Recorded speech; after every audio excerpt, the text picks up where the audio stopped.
El siguiente programa es para todas las edades. No contiene escenas de sexo o violencia. Es apto para toda la familia. Cuenta con el sistema Closed Caption y es financiado con recursos del Fondo Único de TIC.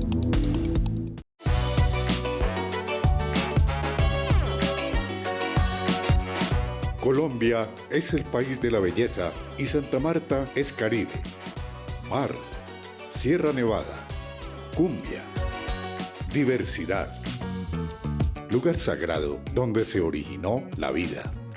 En esta tierra del realismo mágico, los esperamos el 9 y 10 de noviembre en la cuarta cumbre CELAC Europa para avanzar en temas esenciales como la integración y la cooperación.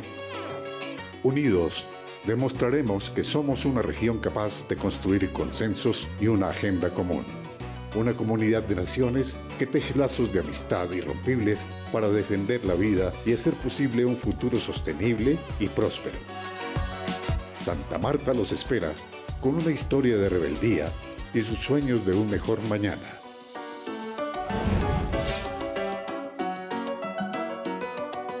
Bienvenidos.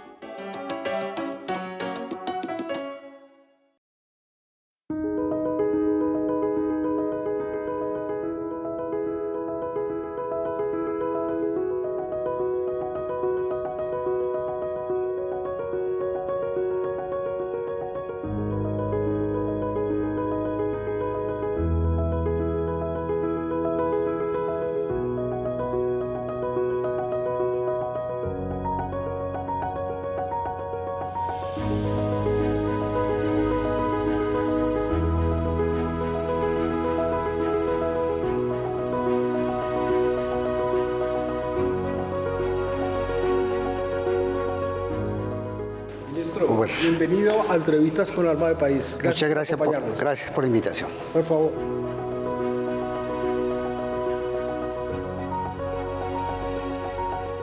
Bienvenidos a Entrevistas con Alma de País.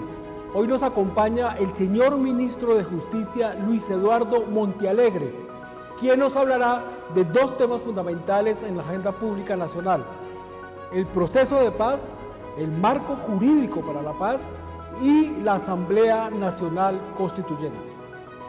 Una de las promesas del presidente Petro fue la paz total. Después de 3 años de gobierno, ¿en qué hemos fallado? Mire, el proceso de paz total del presidente Gustavo Petro es muy diverso a todos los procesos de paz que se han ensayado en Colombia. ¿Por qué es diverso? Porque este es un proceso de paz no solamente con grupos insurgentes, con grupos que han cometido delitos políticos, sino también es un proceso con grupos al margen de la ley que no tienen estatus político. Por eso se hace tan difícil, porque en los procesos anteriores o se estaba centrado en la insurgencia, en muchos casos en el paramilitarismo, pero nunca se había abarcado el resto de delincuencia organizada. Y además estamos hablando de que en este momento pueden existir 30.000 hombres armados integrantes de la insurgencia y de estos grupos organizados al margen de la ley, y por lo tanto es supremamente difícil la negociación. Difícil también no solamente por los actores, sino porque está muy fragmentado el conflicto armado colombiano. En este momento, según estadísticas de la Cruz Roja, existen 8 conflictos armados en Colombia, y todos con unas características y unas dinámicas diferentes. No se puede negociar con una cabeza o con un solo grupo, sino que son muchas mesas de negociación y se dan a nivel del territorio. Durante estos 3 años se ha avanzado mucho.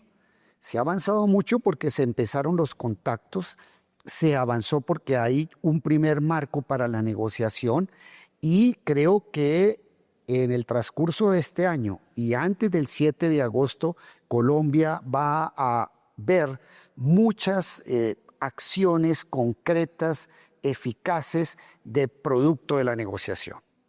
Hasta el momento, la percepción que existe en el país es que el balance es negativo, que Colombia ha cedido territorio a los delincuentes. ¿Cuál es la respuesta del Ministerio de Justicia? Es un tema de percepción, en el sentido de que el proceso de paz total va mal, pero es un tema de percepción, porque la realidad es que el gobierno ha venido haciendo un trabajo como una hormiguita silenciosa de avances y ya vamos a empezar a ver unos resultados supremamente importantes. Pero es que además no solamente se ha avanzado en las mesas de negociación, sino que ya tenemos un primer marco jurídico para esas negociaciones y en este momento está a consideración del Congreso de la República un marco jurídico para la paz que, de ser aprobado por el Congreso, creo que va a impulsar y a catapultar los procesos de paz regionales. Entonces yo creo que se ha sembrado pacientemente durante 3 años con mucho sigilo, con mucha diplomacia, como debe ser todo proceso de negociación, y esperamos que los frutos se den en este último año de gobierno. Ministro, hay la percepción también de que ha habido un bloqueo en el Congreso a ese marco jurídico para la paz. Sí, es indiscutible que hay un bloqueo institucional que ya se ha visto por algunos sectores del Congreso, por ejemplo, en el avance de las reformas sociales. Hay sectores que no quieren que se hagan las reformas sociales que prometió el presidente Petro y que fue avalado por más de 11 millones de votos que le dieron al presidente un mandato claro para hacer cambios en materia social. Entonces, ahí existe un bloqueo institucional, pero también hay muchos enemigos de la paz porque hay muchos sectores y en el Congreso se encuentran esos sectores que quieren hacer la guerra para luego vender seguridad. No les interesa la paz porque su discurso es la apología de la guerra, su discurso es la confrontación, su discurso es la agudización del conflicto, su discurso es que no hay lugar a salidas sociales o negociadas, sino que quieren una guerra total y propician la guerra total para tener un discurso luego de vender seguridad, incendiario, por cierto, y entonces sí hay un bloqueo institucional muy serio de ciertos sectores, no de todo el mundo en el Congreso. ¿Cuáles son los ejes de ese marco jurídico para la paz? Mira, hay un eje supremamente importante, transversal a todo tipo de negociación, y es que solamente se van a adquirir beneficios o de justicia transicional o de sometimiento sobre la base de que haya una desarticulación y desmantelamiento de las organizaciones criminales. Hay una puerta de entrada, hay una llave, y esa llave es que se negocia con el gobierno, pero el grupo organizado tiene que desmantelarse, tiene que ofrecer colaboración para la entrega de bienes, y entonces, además de ser un proceso de paz, también es una herramienta de lucha contra el crimen organizado. Entonces creo que ya Colombia ha probado en otros procesos de paz anteriores que la vía negociada es muy importante para efectos de desmantelar el crimen organizado. Lo vimos con los paramilitares. Ese proceso tuvo muchos éxitos, se desmantelaron gran parte, no todos, de los paramilitares en Colombia, la negociación con las FARC, y los términos son claros. Se disminuyó notablemente la violencia en Colombia y las violaciones masivas a los derechos humanos. El proceso de paz con las FARC dejó una justicia especial para la paz. De tener éxito este marco que está proponiendo el gobierno del presidente Petro y que usted está impulsando en el Congreso, ¿qué le quedaría al país? Mire, en este momento nosotros como colombianos tenemos 2 justicias transicionales. Una justicia transicional que se llama Justicia y Paz, que se inició hace cerca de 2 décadas con el paramilitarismo, que todavía no ha culminado. Y otro proceso de justicia transicional con las FARC, en el cual se han empezado a producir ya sentencias. Este año tendremos 2 sentencias y empezamos la implementación. Este modelo sería un tercer modelo de justicia transicional, pero a diferencia de los otros, este modelo de justicia transicional va a ser manejado directamente por la Fiscal General de la Nación y por los jueces de la República, que yo diría que estamos ante una tercera vía, un punto intermedio entre los 2 procesos de justicia transicional que hemos tenido en los últimos 20 años, ajustado a las necesidades corrige ciertos defectos de ambas justicias transicionales y por lo tanto en el gobierno somos muy optimistas en el sentido de que se va a sacar el marco jurídico para la paz y el próximo gobierno va a tener muy avanzadas estas negociaciones para lograr la deseada paz total en Colombia. Ministro, por favor, explíquele a los colombianos qué significa el cierre de esos procesos anteriores, porque mucha gente no entiende de qué se trata. Sí, mire, ese es un tema supremamente importante, porque tenemos un proceso que se inicia con el paramilitarismo hace 20 años, que se ha llamado Justicia y Paz, que está en curso. Ese proceso debe cerrarse en el sentido de que hay que hacer unas reformas para agilizar esos procedimientos y exista un cierre. Eso quiere decir que la propuesta no es continuar llevándole casos a esa justicia transicional de hace 20 años, sino por el contrario, cerrarla e impulsar y agilizar los procedimientos para que se pueda cerrar. Y el de la JEP, pues ese es un proceso que todavía pues ya lleva casi 8 años de haberse iniciado y se han hecho avances muy importantes a pesar de todos los defectos. Y la idea es que cada justicia cierre la Jurisdicción Especial de Paz de las FARC, de los paramilitares, e iniciamos una tercera que va a ser manejado por la Fiscalía General de la Nación y que también pues tiene que tener unos tiempos, porque pues, no es deseable que Colombia esté permanentemente abriendo justicias transicionales, pero creo que en este momento sí es necesario abrir una nueva justicia transicional, que no es inusual. Los alemanes en el siglo XX, en el siglo pasado, tuvieron 2 justicias transicionales. Después de la Segunda Guerra Mundial, con los juicios de Nuremberg, y últimamente, entre comillas, últimamente con la caída del muro de Berlín y la unificación de las 2 alemanas, de la República Federal y de la República Democrática Alemana, y ahí también se hizo un proceso de justicia transicional.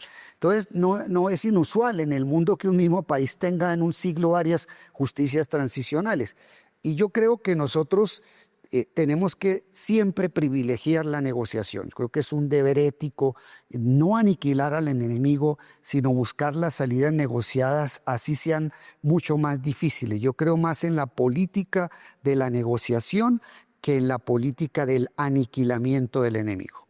Una de las características de la negociación anterior del proceso de paz del presidente Santos fue la polarización. ¿Usted cree que este proceso se va a estrellar contra ese muro? Yo creo que los colombianos no hemos superado la polarización. Y no hemos superado la polarización porque Colombia es un país que lleva ya más de 70 años de conflicto armado, más de 70 años de violencias que se han venido mutando. Recordemos que antes de 1948, es decir, antes de la muerte de Jorge Eliezer Gaitán, el discurso de Jorge Eliezer Gaitán era un discurso por la paz. O sea que hace ya cerca de 70 años ya también el gran problema de Colombia era la búsqueda de la paz, la intensificación de la violencia, y esas violencias siguen, solo que se han mutado. Mucha gente no comprende o no quiere comprender cuál es el papel de los antiguos jefes de los grupos de autodefensa en este proceso. Por favor, explique a los colombianos de qué se trata. El gran éxito de un proceso de paz no es tanto la cantidad de pena que deban pagar las personas que han cometido graves violaciones a los derechos humanos, sino el eje central está en la búsqueda de la verdad. El modelo sudafricano es un modelo buscado sobre la verdad. Privilegió la verdad sobre las penas privativas de la libertad. Los alemanes también. Yo creo que el éxito de las justicias transicionales de Alemania es que los alemanes no le tuvieron miedo a la verdad. La sociedad alemana asumió como sociedad sus responsabilidades históricas, pero los colombianos le tenemos miedo a la verdad. Le tienen más miedo a la verdad que al sistema punitivo colombiano, le tienen más miedo a la verdad que a las cárceles de Colombia. Y nosotros tenemos que seguir avanzando en términos de verdad. Y los jefes de las autodefensas, del paramilitarismo más exactamente, tienen todavía muchas verdades para contarle a Colombia. ¿Cuál fue el papel de los empresarios de financiar estos grupos al margen de la ley? ¿Cuál fue el papel de los banqueros? Hay que seguir profundizando en el papel de la clase política. 3 años después del gobierno del presidente, ¿este país está más maduro para aceptar la verdad, para entender la dimensión de la verdad que necesitamos para aclimatar esa paz? Yo creo que el presidente de la República, con su política de paz total, ha tenido un discurso muy fuerte, muy vehemente, en el sentido de que todavía seguimos buscando la verdad. Y es que es un principio y un derecho universal, un derecho humano de las víctimas, que es el conocer la verdad. Entonces yo creo que ha habido unos avances muy importantes. El presidente ha tenido un costo político muy alto por el solo hecho de sentarse a negociar con ciertos grupos, de hablarle de frente al país, pero en medio de todo está una política que poco a poco va logrando adeptos, en el sentido de que ese discurso de la verdad y la necesidad otra vez de una negociación se está abriendo camino en muchos espacios de la vida colombiana. Que el gobierno del presidente Petro está centrado en las víctimas, en entregarles tierra, en garantizar sus derechos. ¿Cómo se va a avanzar con este proceso? Mire, es que además es fundamental entender que esto es una tercera vía.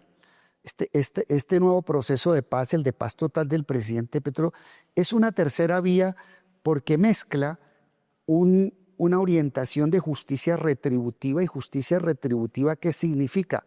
Pagar penas privativas de la libertad efectivas. En el proceso con las FARC no hubo penas privativas de la libertad. Este sí, tiene penas privativas de la libertad, mínimo 5 años de prisión para la mayoría, pero el resto es justicia restaurativa. ¿Y qué es la justicia restaurativa?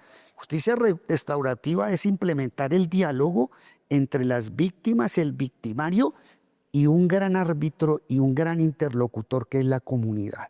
Entonces esta es una construcción colectiva. Y en esa construcción colectiva, pues son muy importantes las transformaciones sociales. ¿Y las transformaciones sociales cuáles son? De que las víctimas, más que indemnizaciones individuales, lo que tienen que tener son reparaciones colectivas de obras, de que las víctimas del conflicto, por ejemplo, puedan volver a sus tierras, de que se les titule muchas de las tierras por las cuales fueron despojadas. Entonces, sí creo que la articulación con la sociedad y el impulso de reformas sociales, como la reforma agraria, la creación de una jurisdicción agraria para titular, forma parte de este proceso de justicia restaurativa. Una preocupación en este tipo de procesos, cuando hay estos actores ilegales, es cómo se evitan los colados.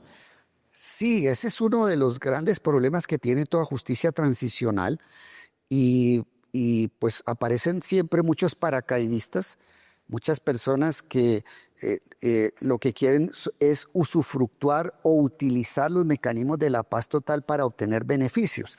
En ese sentido, el gobierno está siendo muy cuidadoso en el sentido de tomar medidas de diligencia para evitar que personas que pertenecen a grupos armados utilicen los mecanismos de paz para buscar la impunidad o para evitar la justicia internacional. Entonces, ahí se están tomando medidas muy importantes para evitar ese tipo de situaciones. Por ejemplo, el presidente Petro ha emitido extradiciones en materia de narcotráfico de más de 450 personas en este gobierno. Y de esas 450, solo a 4 se les ha suspendido la extradición porque están colaborando como gestores de paz. Pero para que se les dé el calificativo de gestores de paz y se suspendan las extradiciones, la primera regla es que el proceso de paz con esa persona o con el grupo que representa vaya muy avanzado, que haya contribuciones eficaces. Es decir, el gobierno está tomando medidas muy serias para evitar que personas que no tienen una voluntad real de paz utilicen estos mecanismos de paz total para lograr la impunidad y evitar la extradición. Hay un tema que es importante señalar, es que el papel de los Estados Unidos. Estados Unidos está en guerra contra los carteles de la droga ¿Esta política de su sometimiento podría verse afectada por esta situación internacional? Mire, es que aquí hay, en algunos temas hay visiones distintas en la lucha contra la droga. La visión de los Estados Unidos es totalmente diferente a la visión que tiene Colombia. Colombia tiene una política de lucha contra el crimen organizado y con la droga en muchos temas muy diferente a la política de drogas de los Estados Unidos. Y es que la política de drogas de los Estados Unidos ha sido demasiado simple. La política de drogas es utilizar, por ejemplo, el glifosato, la aspersión aérea, como único mecanismo para lograr acabar con las miles y miles de hectáreas de coca. Política que fracasó.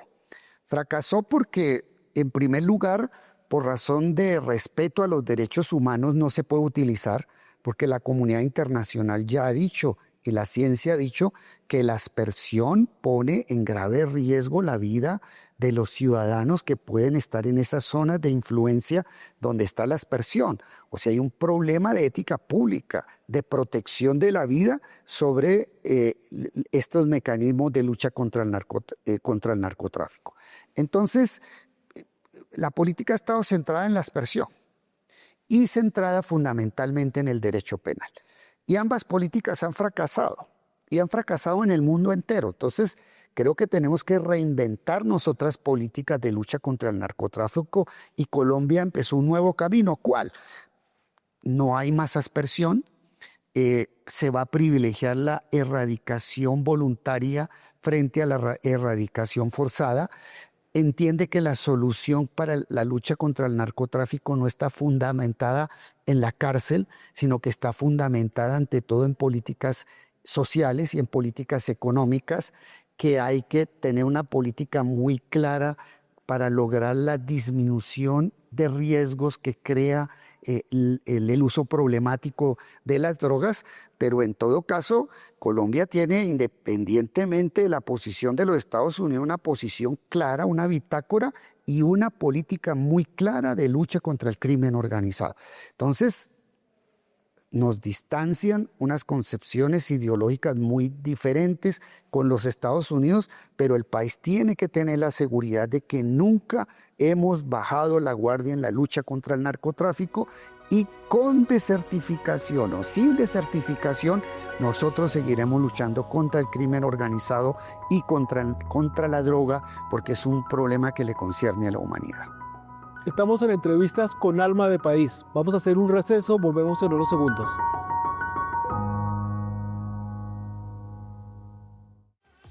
El SENA es orgullo y patrimonio de los colombianos.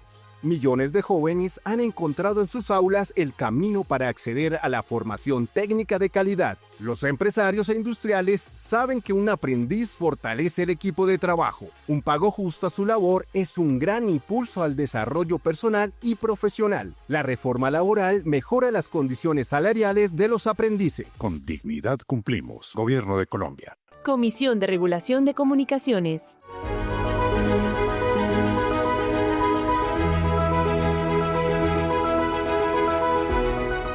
Ministro, un tema fundamental de la agenda política es la constituyente. ¿Tenemos una constitución intocable? Mire, la Constitución del 91 contiene una de las mejores cartas de derechos fundamentales y sociales de América Latina. Es un ejemplo a nivel mundial. Y también es un ejemplo a nivel mundial los desarrollos que le ha dado la Corte Constitucional. Entonces, la pregunta es, ¿por qué una constituyente? Sí se requiere una constituyente, pero una constituyente no para retroceder, una constituyente no para acabar todas esas conquistas en derechos sociales y fundamentales que se han logrado en las 3 últimas décadas, pero sí se requiere una constituyente para avanzar. ¿Por qué para avanzar?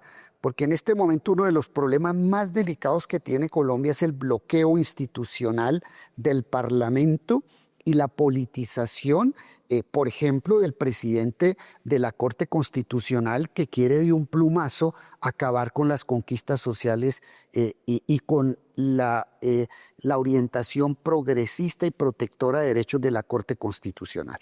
Entonces es muy preocupante el bloqueo institucional del Congreso, un bloqueo al mandato popular, a las reformas que requiere el país, y de otro lado la politización que le está dando el actual presidente de la Corte Constitucional a esa entidad, y que quiere convertir a la Corte Constitucional en la corte más regresiva de su historia, arrasar en el sentido de que es arrasar con las conquistas sociales. Entonces hay que poner una salvaguarda a las conquistas. Por eso se requiere una constituyente para evitar los bloqueos institucionales que se están presentando. ¿Con qué motivo? De que en el futuro, cuando se elija un presidente con un proyecto social que tiene un mandato claro, no pueda ser bloqueado por mayorías coyunturales y el presidente tenga las herramientas para poder sacar adelante su agenda social cumpliendo el mandato del pueblo. Esto es el poder constituyente. Y además hay que establecer una lucha contra la corrupción muy grande. Los órganos de control se han venido politizando. La mejor prueba es la Procuraduría General de la Nación en los últimos años, absolutamente politizada. También hemos tenido épocas de politización muy grande en la Contraloría. Entonces, la Procuraduría General de la Nación hay que acabarla, es un organismo ineficiente, hay que acabar también con la Contraloría General de la República y crear un Tribunal de Cuentas, hay que hacer una gran reforma política. Esto que se está presentando con el Consejo Nacional Electoral es una absoluta vergüenza para el país, la corrupción que se ha presentado en muchos años en el Consejo Nacional Electoral. Hay que ir a un sistema de meritocracia para la elección de magistrados de las altas cortes. Entonces yo creo que aquí tenemos algo curioso, y es que tenemos una gran carta de derechos, pero el engranaje de la Constitución con el cual se le puede dar desarrollo a esos derechos fundamentales y económicos y sociales fracasaron. Hicieron agua y ya no tienen la capacidad de rendimiento para responder a los desafíos del siglo XXI. Una de las características que hizo posible la Constitución del 91 fue un gran acuerdo nacional, un consenso. Muchos echan de menos ese consenso para hacer posible una constituyente. ¿Cómo romper, cómo hacer el camino para lograr eso? Mire, yo creo que cuando hablemos de consenso tenemos que primero hacer una aclaración. En una sociedad abierta, como las sociedades democráticas de Occidente, yo diría que en el último siglo, para lograr, en una sociedad abierta no pueden haber consensos. Y no pueden haber consensos porque las sociedades abiertas se caracterizan por el pluralismo, por la convergencia de muchas concepciones sobre la vida y sobre la sociedad. Entonces es muy difícil crear consensos en torno a las ideologías, en torno a la religión, a las concepciones del mundo. Imposible en una sociedad abierta. Los consensos, entre comillas, consensos son propios de las sociedades cerradas, de las dictaduras, pero no de las democracias. Lo que sí podemos lograr son acuerdos en temas centrales, en temas fundamentales para el país, y yo creo que en el marco de la divergencia y de la oposición de ideologías, que será la próxima constituyente, sí podemos lograr acuerdos en muchos temas para sacar adelante al país, como se hizo con la Constitución de 1991. Estaba el M-19, que fue tal vez el mayor protagonista de esa Constitución, y estaban todos los sectores políticos liberales, conservadores, indígenas, y mire que sí pudimos construir acuerdos sobre lo fundamental. El hecho de ver a Álvaro Gómez, a Horacio Serpa, a Navarro Wolf, tres vertientes tan diferentes de la vida política, promulgando la Constitución de 1991, es un escenario que se pueda repetir. Ojalá veamos al presidente Gustavo Petro y al expresidente Álvaro Uribe sentados en esa asamblea constituyente dialogando sobre los problemas de este país. Sería lo ideal. Las elecciones de 2026 tendrán como objetivo allanar el camino a esa constituyente. Yo creo que la constituyente tiene que entenderse como un proyecto de transformación institucional diferente a la coyuntura política. Pero es indiscutible que el planteamiento que hizo el presidente de que hay que promover una constituyente de iniciativa popular, de sectores sociales que involucren a todos los sectores del país, empresarios, campesinos, indígenas, pues va a abrir un gran debate intelectual que indiscutiblemente va a tener un efecto dominó y de irradiación muy grande sobre la próxima campaña presidencial. Ya para terminar, ministro, ¿ya estamos en modo constituyente? Hace mucho rato, porque el presidente de la República hace mucho tiempo ha venido hablando de proceso constituyente. Pero la primera vez que habló de la forma jurídica de ese proceso constituyente fue en Ibagué, donde entre otras cosas hace cerca de 100 años se empezó la revolución en marcha que empezó un gran tolimense, Alfonso López Pumarejo, y entonces se lanza en Ibagué y ya con una forma jurídica que propone el presidente de la República, no con vacíos institucionales, no con saltos al vacío, no con rompimientos, sino como lo dice la Constitución, una constituyente de iniciativa popular, y eso significa que los sectores sociales presentarán al Congreso de la República un proyecto de ley el 20 de julio del año entrante, donde sienten las bases para la convocatoria de una asamblea constituyente, y las elecciones para nombrar delegatarios se harían a principios de 2027. Ya para terminar, ¿una constituyente omnímoda y omnipotente como la del 91? Mire, tiene que ser una constituyente que tenga límites en el sentido de que no puede haber retroceso en las conquistas de derechos fundamentales y derechos sociales. Pero en el resto se puede modificar toda la Constitución en la medida en que no haya retrocesos. Entonces, si hay un principio de no retroceso en materia de derechos sociales que debe consagrarse ese límite expreso, se puede hacer, pero a partir de ahí se puede reformar toda la Constitución. Muchas gracias a ustedes por estar aquí con nosotros en Entrevistas con Almas de País. Gracias.